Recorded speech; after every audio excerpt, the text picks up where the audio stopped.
Защита прав человека и борьба с неправомерными действиями в отношении граждан республики стали основными темами внеочередного заседания Общественной палаты. Инициатором встречи выступили правозащитники из Москвы Светлана Ганушкина, Олег Орлов и Александр Черкасов, которые приехали в Ингушетию с рабочим визитом. Обсудили на встрече и общественно-политическую ситуацию в регионе. В частности, говорили о несогласованных с властями протестных акциях, проведенных в республике, и привлечении к установленной законом ответственности их организаторов и участников.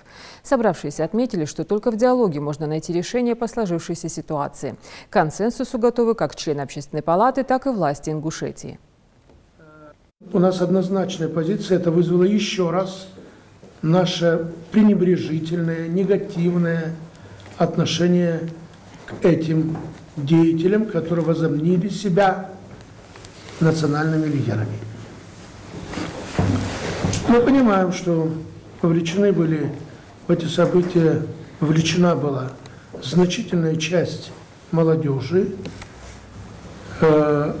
которая, может быть, не совсем четко понимала происходящее. Сегодня мы пожинаем плоды этих безобразий. Реакция государства, власти точнее, на эти события являются вполне закономерными. Вполне закономерными.